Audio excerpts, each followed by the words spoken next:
fine. So you probably got up at noon today, right? Because you are in sales. So you would have got up at noon. That's the reality. I haven't went to bed. Come on, you know me. Yeah. I'm always working, man. I'm pinging people at 2 a.m. Yeah, I hear you. I hear you. You know, Hey, are we and that's live? actually, yeah, we're live. Yep. Oh, Yeah. I just put it on there, buddy. Just while you were talking, I figured it'd be easier just to do that. So I got a question for you because kind of what sparked this live today is a couple of things that just kind of been burning in my head, and I wanted to get your take on it. And I'm sure, knowing you and I in our conversations, we're gonna have a little bit of banter back and forth, which is usually quite enjoyable. always. Yeah. So, what in your career, like when you first started, did you ever have a transition point where you went to thinking really with the mind of a salesperson to being more a mind of a top performer? Because I do know it's two completely different mindsets. I mean, elaborate on that. Just meaning like, just basically just being the best at what I'm at, what I'm doing. Yeah, like what was the turning point? What's the transition in your career? I think it was And really more and more salespeople ask me, just say, like at what point did you turn that mindset from just dialing for dollars to actually creating a business? I think you're just. I mean, I think you're. It's not really turning point. I think it's just the way you're. And when I say this, like the way you're like raised, or the way you're just bred different, right? And I'm not saying, don't get that confused with, oh, I'm a natural talent, right? I don't believe in like just naturally being talented. I mean, I guess if you were, I've said it before, but if you were to put if you were to look at something and say, oh, that person is born to do sales, I guess you could say that would be me.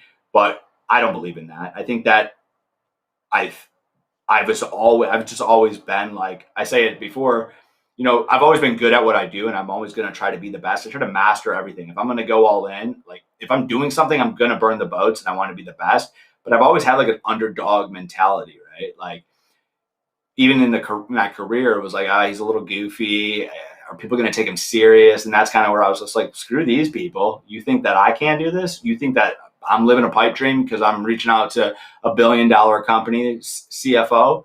And that was kind of like, I guess if I had to say, quote unquote, a turning point, that was where really quick, where again, I was just like, screw this. Watch me.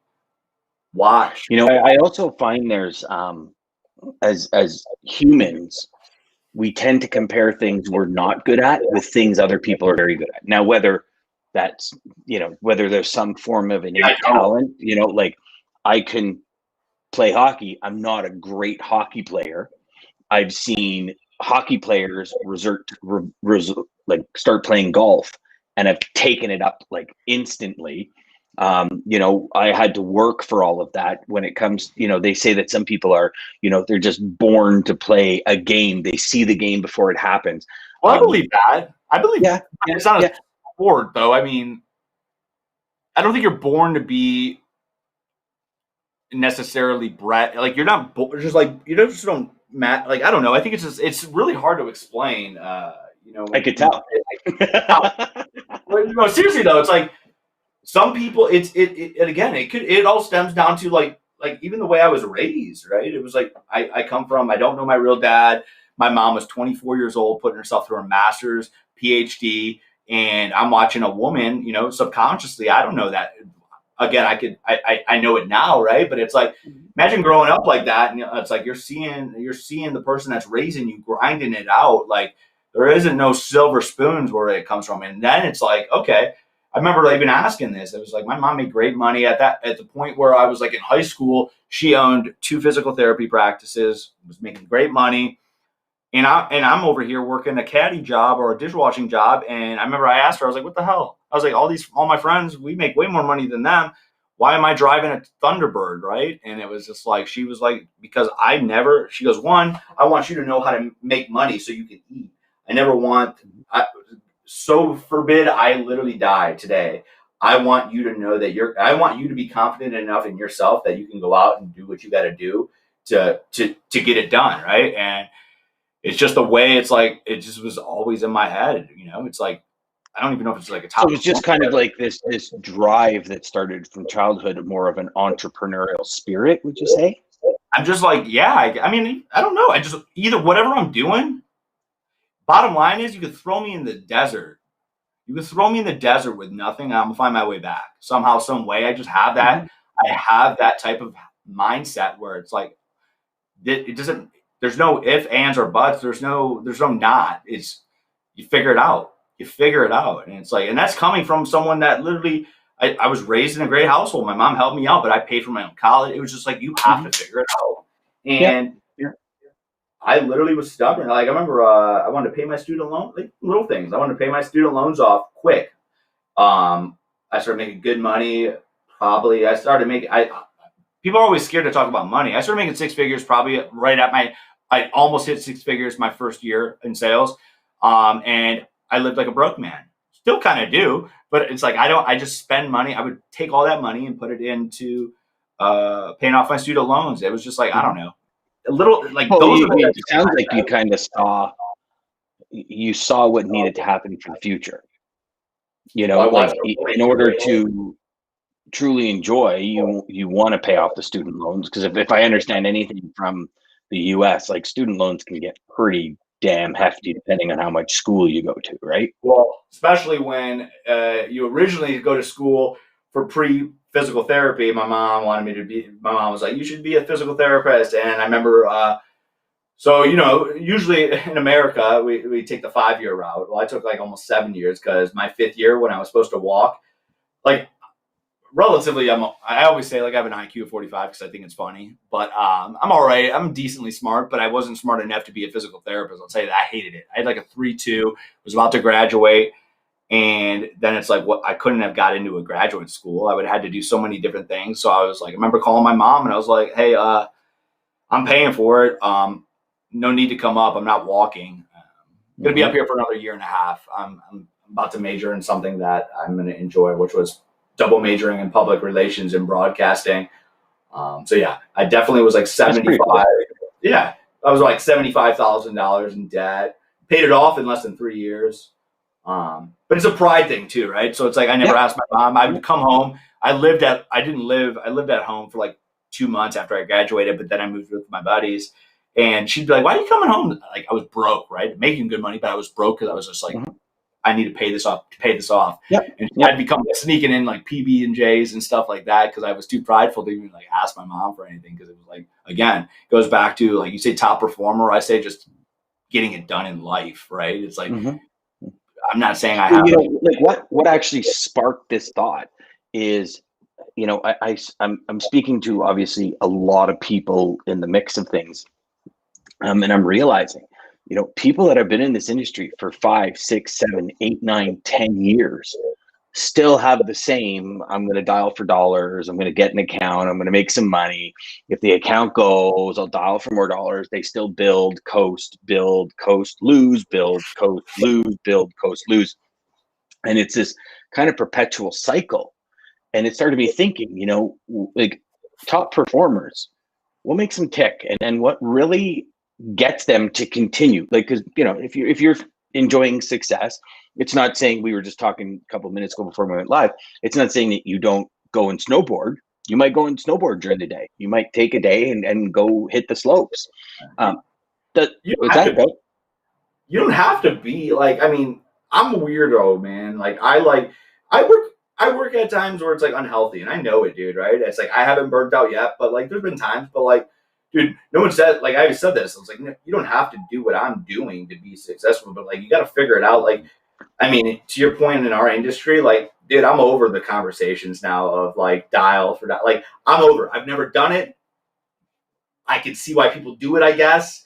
Not for me. Like, it's just done. Like, it's like, it's a lack of education, and it's a lack of education. Like for us as we, in our business, the sky's the limit. Like, you can have a business inside of a business, and you as an agent who has your own business inside of a business is even, you can take advantage of a bunch of other things that most employees can't take advantage of.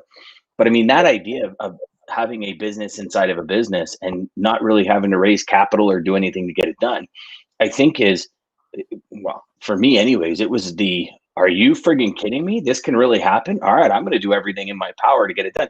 And it was actually in my in my first year, within 12 months, I had won sales competitions in the company I worked at. I really kind of hit it off large, right away. The day I turned 18, I signed for my first house, those kind of things. So, and I'm not saying it to brag, brother. I'm just saying, like I had it's okay really, to brag.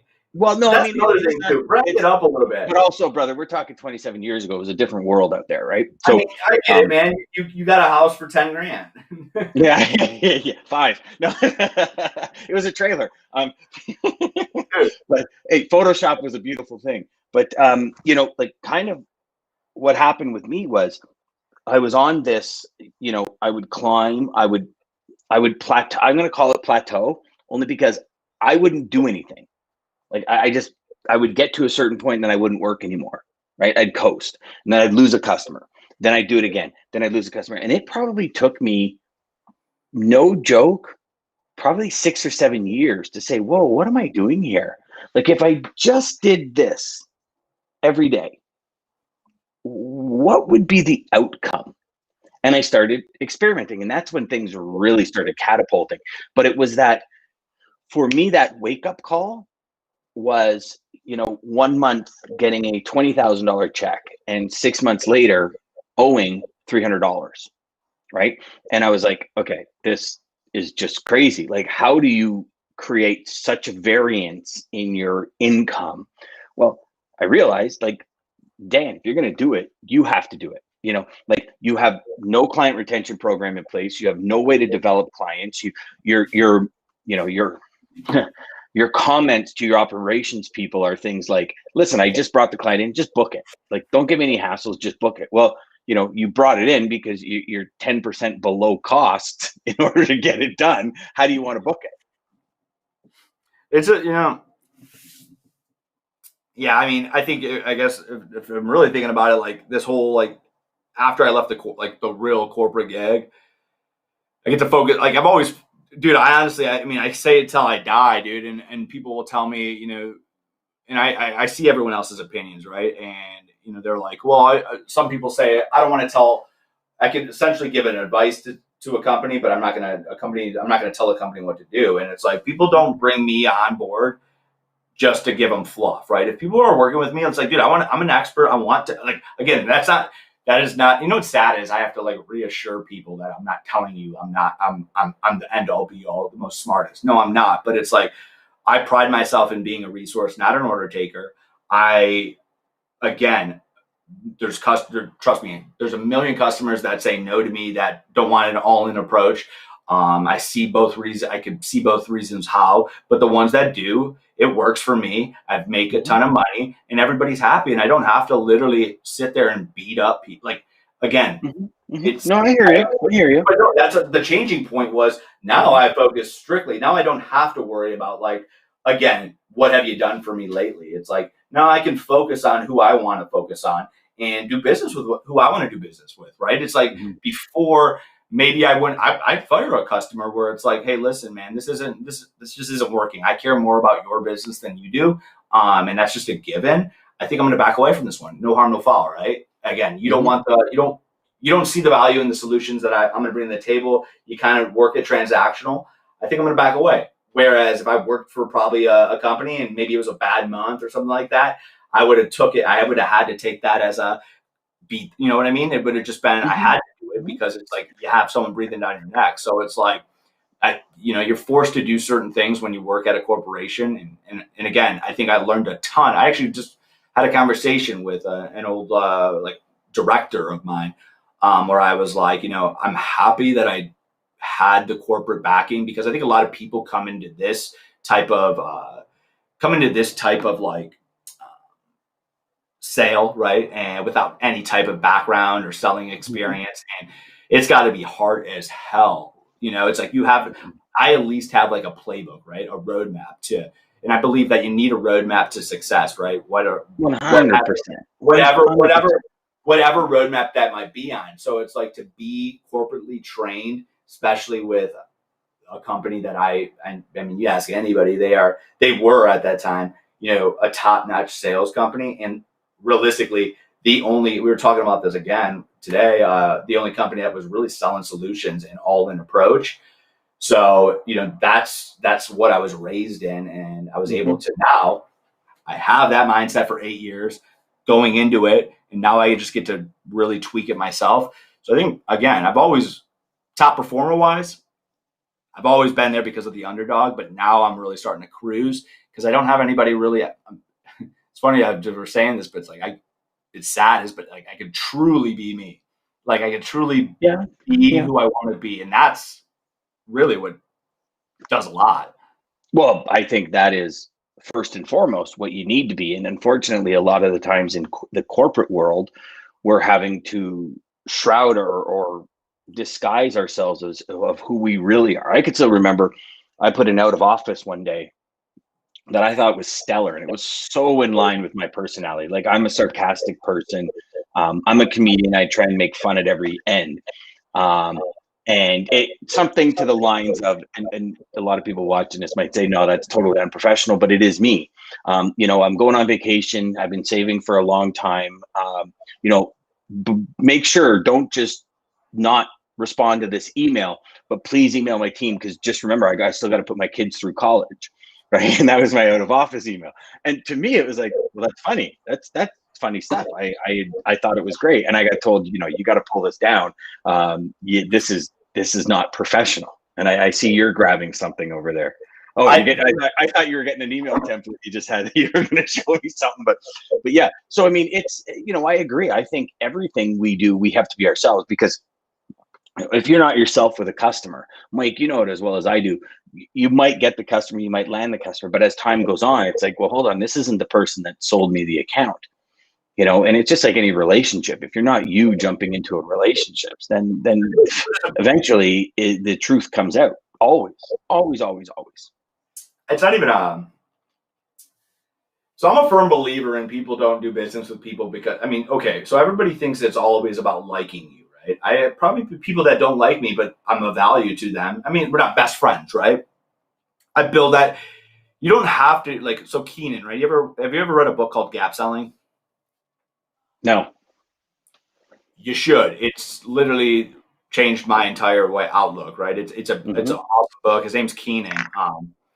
But basically what it says is, if someone likes you but you don't bring any value, you're not getting the meeting, or you're not getting the deal. If someone hates you and you bring value, you're definitely getting the comp, or you're definitely more likely to get the account. And now if they like you and you bring value, dude, you got the account and they're going to go have a beer with you, right? But at the end of the day, everybody thinks about business, or more or less, I feel like sometimes I feel like confused that, dude, you don't, a lot of people just want to sit there and, for instance, don't DM someone right off the bat. Personally, me, why waste time? Why beat around the bush, right? It's like, if you, I've listened to this guy named Simon Sinek, and he talked about, Simon Sinek, love him. It's awesome. Yeah, he says something about instead of saying, you don't see someone for a while, you're not really good friends with someone, and say you're raising money for a fundraiser, right? Instead of reaching out to that person and saying, hey, how are you? How's the kids? Yada, yada, yada. Oh, by the way, can you donate to this fundraiser? How about you reword that and say, hey, what's up, dude? I'm doing this fundraiser. I was hoping that you could invest in it, or, donate to it. I'd greatly appreciate it. Hope you're well. After, it's like, okay, it's real, right? So it's like, that's always been my take on even just sales in general. It's like, dude, I don't want to beat around the bush. I'm a friendly guy, right? Dude, I love people, but it's like, at the end of the day, I want to shoot you straight. Hey, can you do this or not? And it's like, I think we need to shoot straight, left, right, and center. Not even straight. It's just I've had so many people where it's like, you send an email and nobody replies, or you send a text to a friend and they don't reply. It's like, my next text is, hey, what's up? But think about this, though. So I always thought about that, right? But I put myself in the shoe of the dude, think about it. You were like, dude, I just want to know you're okay, right? And I'm like, well, one, I have probably 200 unread things, and I need to figure that out. I need to get that on track. But but it's like you ever get to a point where you were like, oh, I want to respond, and you forget, and then it's been so long, you almost feel bad, right? So I started realizing it's not that they don't want to respond. It's that they feel embarrassed, right? Or because I do, right? I know I do. If I don't respond to someone forever, I'm just like, whatever, it's too late, right? So I give them an out. I give them a way to respond to me where I'm just like, hey, listen, bet in the or I'll just be like, hey, listen, you probably got caught up. No harm, no foul. I get it all the time. I just want to make sure that you're still alive. Or just giving them a reason to that they can like be easier to respond to you, because we're all humans, and if you think about it from a psychological standpoint and put yourself there, you'll understand that it's like it makes me feel awkward too when I don't respond to someone, and then all of a sudden. So I'm gonna share something with you. Same exact feelings.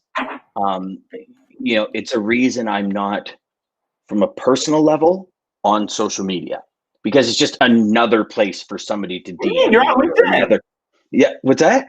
You said you're no. not. This is the and I've had it for a decade.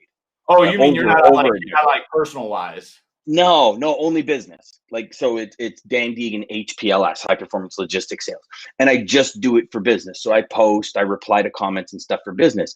But if I look at the way other people consume these channels, it just like sucks your day, right? Like you can get sucked in. So what I've done, and maybe it'll help you, brother, I hope it will, is I've always just said, like, even when I was texting you this morning saying, dude, like, I said hello before Christmas, I said Merry Christmas, and then now I'm getting a hold of you today, midway through January, y'all haven't even texted me back, brother. You know what I mean? But so what I do is I just, you know what, brother, I am so sorry. I should have texted you back. I just totally forgot what's up, right? And I've found, as much as it's like that embarrassment is, like, I probably should have. Right, I just own it, man. Go for it. I'm about to hit this founder back. I feel so bad. She gave me her number. We were shooting the shit just about like logistics, and she's like, "Yeah, give me a buzz whenever." And then I was like, "Hey, sorry, I got tied up." And then she said the next day, she's like, "Give me a buzz." It's been like 3 months, and I just want to be like, "I'm an ass." If you're ready to do it, because you are. But come on. What was I going to say? Is damn, I had a good thought. Consuming yourself on social media. It's kind of funny, man. Like, you see some grown ass men out here, like literally, like if you're not, my thought, like they want to be influencers, and that's fine. Like I just like it. Some of these people are, it's like, yo, dude. What did I say? Is it's like that's why I posted about time, right? And we all, I'm a big believer in like managing your time, and like I saw this or listened to Andy. What the hell is his last name? Frisella, right? The mother effing CEO project, and then he did. He's doing now like real. You there? You froze, dude. You froze in the most. Your face is so funny right now. Dude, I'm not even joking. I should take a photo. Dude, this is trippy. I can't. I gotta take a photo. What are you gonna do? You're gonna finish the thought here? I gotta take a photo. Yeah, go for it. Like, you couldn't look at that, but I will. Okay. You'll send it to me when you text me next month. That'll be perfect. Yeah, I'll send it next year. So no, but what they were saying is, like, again, like we're always like the first thing you want to say to someone when they're like, "Hey, how's your day?" or whatever, and you're like, "I'm so busy." It's like, that's a flag, right? It's like we're always thinking we're so busy, but really we're not like prioritizing our time. So it's like, it's just been a big thing for me. And like, so my point of this is like, I see so many, like, that's what I say is like, don't, like, even like people that are like super friendly and they're like, "Oh, we'll take your meetings. We love salespeople." It's like, you're not doing anybody good just taking someone's meeting to take their meeting. No, I mean, listen, with everything, there's got to, I believe wholeheartedly, Mike, there's got to be an intention. And like everything we do, there has to be an intention. Well, and if you're taking a meeting just to take a meeting because you just need to fill time slots so your boss thinks you're working to take a meeting. I'm not even talking about bosses, brother. I'm talking like people that are like, I get prospected, I take meetings, I'm all about the salespeople. It's like, dude, like anybody, it's like, listen, the worst thing you could do to a salesperson is waste their time. And vice versa. The worst thing you could do for anybody is waste their time, right? And it's like, I remember like, okay, yeah, I was cool in the beginning when I was younger, when it was like, get a quick win, right? I posted on my thing. I was like, we used to call those people. We used to keep when we bring new reps on, we had companies we knew they're always taking meetings, but they're never buying, right? But they'll take your meeting. So it'd be like, just to get them bought into the process, get them all amped up, be like, hey, call this guy, go in there and cold call this guy. We know he's going to, or we know she's going to pick your the phone up and take your meeting. And then it came into the point where it's like, I got to a point where it's like, some people, and then you get those salespeople or those owners or whatever that just take your meeting because they appreciate a good call. I do it sometimes, right? And I have no intentions of buying, but it's like, that's a big thing, time, right? It's like you get a lot of these people that aren't even, again, when we talk about social media, that are so obsessed with social media. You got to be as an observer, right? I observe a lot of things, and there's certain like aspects to where it's like, this person doesn't even value their own time. Chances are they're not going to value mine. Probably not going to be a good thought. That's a great thought. Think about it. Yeah, I like that. I've been so dialed in to where even meetings that I posted about it, this guy named Ben from a company that I'm working right now, but like I said, hey dude, thanks. Like, dude, you've been crushing it. Like this, whether this deal goes down or not, brother. Like I was like, it's been an enjoyable ride with you because everything's been so smooth, right? We've expedited a lot of things that didn't need to be, right? And even on his end, right? We've both been just transparent. It just ran smooth. And I think that anybody can appreciate that, right? Not every deal is going to go down. And it doesn't mean that it was a bad interaction, right? Those are the ones that I always think that, okay, those people will take your meeting again down the road because you made it a simple process, right? And it's like, those Zero are the friction. Friction, everybody's on the same boat. And it's like, I think it's more or less like you get those people that are like, especially for what I do, it's like I have to kill the deal sooner rather than later. And that's a huge ego thing, right? It's like, even if I can help someone out so much, not a lot of times they don't want the help. And knowing that sooner, being aware of like time, right? And I think it's got to go both ways. But I think a lot of people, especially like I posted sales reps, you want to talk about top perform when I started becoming a really like super like dialed in is when I would back away from meetings, when I would be like, and again, ego checked. Hey, listen, it was great on paper, had a good call, boom. You know what? I'm going to soft close this person. Why not? Oh, it's a $5 million meeting, Mike. You're going to soft close it. If someone's somewhat serious about the process, again, I'm not sitting here saying sign the dotted line, but I want to know if like, hey, listen, if we could do A, B, C, D, what are the odds of this going down? Again, I don't want you to say you're going to give me the business right now, but I want to make sure that, again, moving forward, we're valuing each other's time.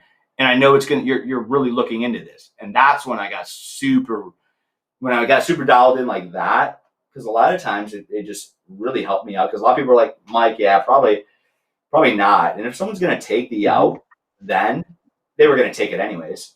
Yeah. And not only that, I mean, I've always found in my career, when things align, like when you and a prospect align and things work and they know there's value, things actually happen real quick. If you have this kind of gap of an extended period of time where nothing moves, that's, I think, when you definitely, even if you hadn't yet, you implement a soft close, because let me know, just give me the scoop, because if not, no worries. I mean, you've been in the industry a long time. I've been in the industry a long time. The amount of phone calls I make to the amount of customers I get, these people, I'm just not congruent with. We're not going to see eye to eye. We're not going to be able to help them in the ways, manner, and aspects in which they need help. I'm not going to be willing to bend that far back, or they're not going to be willing to bend, or they're not willing to see outside the box. Or yeah, definitely, I'm the one that says no. I'm good. I'll move on. Let me share a story with you, and this is a recent one too. I posted about it, but like, great meeting, right? Reached out to me, saw a post that I wrote about chargebacks, right? Like taking a look at your chargebacks, right? And, really dialing in and figuring out a root cause analysis, because those things can add up. So I go, oh, well, yeah, let's just hop on a call.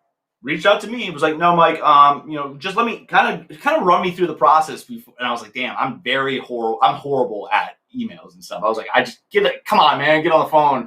I'm horrible at writing. So finally, long story short, it gets me, it was an international play, then it was domestic. Now it's like we're looking at full managed strands, right? It's like $8 million, a lot bigger than I thought. So finally getting the meeting with, we could save them money. It was more or less like they gave me data, and it was just like run a quick analysis. Let me see if it's worth bringing on the CEO. I said fair enough. Did it real quick, like a month, and I was like, hey, listen, I'm running 22% margin on this, and I'm saving you 10%. Let me know what I could tweak it a little bit, but let me know your thoughts. 10 minutes later, email with the CEO and chief sales officer. Mike, can you meet next week? Cool. Great meeting. And I'm talking like this guy is the CEO. They're all great meetings. CEO's so smart. I had an idea, and so did he. And we both kind of like, there was other things like from other areas that we could help with. But the one I really was trying to push, again, it was so cool because it didn't go any. It was like, hey, Mike, I could see that. I understand that, and I definitely see that, and it does work. But this is just the way we do it. This is the way I want to do it. Well, now, but hear me out. This process was so. I believe it's like this, right? And I got a champion, right? The guy's a director of sales. He just gets it, right? And everything's smooth. And what we are bringing is value. He just needed. It was almost like I feel like he's the insider, right? And and you could tell it was a great company because like just the way he can get his executives on board, being a director, and he goes, this makes sense. Let me reach out to our CEO again. I just saw him in the kitchen. And now it's like, dude, because we already it's like Mike's not going to waste our time. No one's wasting anyone's time. Now we're moving the needle again to what, again, wasn't going to go. We didn't think was going to go is where we thought it was going to go. And now I truly, there's a lot of value there. But I think more or less if that meeting or this process would have been like some drawn out, like beating each other up, like, you have no idea, Dan, this guy is doing for me. Like, again, some of their stuff's manual processes right now. He's pulling stuff for me, and he's got other stuff to do. So it's like people are willing to go the mile for you if you're showing them value. It's like I wish I could just tell people that. It's like if someone doesn't want to help, if someone doesn't want to give you the things you need to do to perform your job to help them, it's usually not a good fit. And I think that this was a prime example. Again, it's just nice to run those meetings where, again, they don't all go smooth, and who knows if I get this, but it was like it's just a relief to be able to do to be able to present something, to be able to do your job, because everybody on all sides is just like, hey, we're gonna do this the right way, whether we move forward or not. I agree. Totally agree, brother. Totally agree. Let's share one last thought out there for what you see happening in the market today. Same shit, different day, dude. I'm doing like, it's just, no one's changing yet. It's just like, I think that, me, I'm always going to preach the one-stop shop, or at least for the hell of it, like enough with the old school. I just want to see enough with the old school, like throwing out, like not even rates, but it's like old school RFPs, like even like LTL, dude. Let's focus on this real quick. I feel like more and more people, like, I'll put blame on myself because you just think that people don't really care about their LTL, and there's a lot of money out there for LTL. People think it's a small spend and it's $10 million. Let's focus on that. Like, if people want low-hanging fruit, the economy's bad, whatever you want to say, that's it right there. Your LTL, if you do a good chunk of LTL, I would start focusing on your LTL and how to button that up and really drive costs down. So I think the big thing coming in 2021 is the consultant mindset.